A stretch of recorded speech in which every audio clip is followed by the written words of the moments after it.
আমরা আজকের ম্যাচের হাইলাইটস দেখে নিই। শুরু থেকেই প্রতিদ্বন্দ্বিতা ছিল একেবারে তুঙ্গে এবং দীপু রায় বাঁশি বাজানোর সাথে সাথে দুদলই আক্রমণে গেছে। তার মধ্যে বিক্রমজিৎ অনবদ্য হেড করে প্রথম গোলটি এনে দেন ডায়মন্ড হারবার এফসির পক্ষে।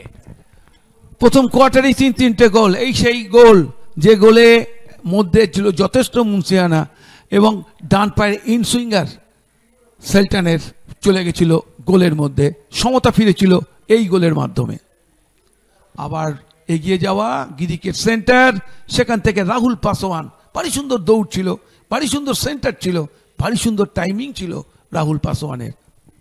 এক্ষেত্রে শটটা ছিল বেরিয়ে এসেছিল, ভাগ্য সুপ্রসন্ন ছিল, প্রতিপক্ষ খেলোয়াড় পাননি। আরেকটি শট ছিল, সেটাও বাইরে চলে গিয়েছিল। শুরু থেকেই কিন্তু বেশ আক্রমণাত্মক প্রতিচ্ছবি, এটাও কিন্তু শরীরটাকে ছুঁড়ে দিয়েও বলের কাছে পৌঁছানো যায়নি।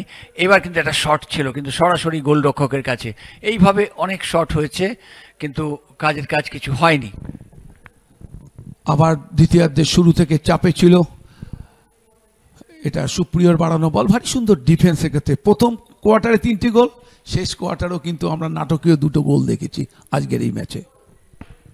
এক্ষেত্রে গোলরক্ষক সুস্নাত খুবই আত্মবিশ্বাসী ছিলেন। এবার কিন্তু ডান দিক থেকে একটা সুযোগ চলে এসেছিল কিন্তু ওখানে রাকেশ সিং এর কাছে, এটা একটা ভালো সুযোগ ছিল। তারপরে সেই আইমারের বাড়ানো বল ছিল কিন্তু ভারী সুন্দর ডিফেন্স। এই সেই গোল যেখান থেকে কর্নার থেকে ভারী সুন্দর নিয়ন্ত্রিত একটি শট করেছিলেন আইমার, বল চলে গেছিল গোলরক্ষকের মাথা টপকে গোলের মধ্যে। ভারী সুন্দর ইনসাইডটাকে ব্যবহার করেছিল এবং বলটাকে ঠিক জায়গায় রেখেছিল আইমার আদম।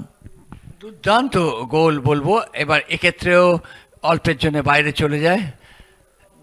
এবার কিন্তু গোল করেন সেই আইমার অ্যাডাম।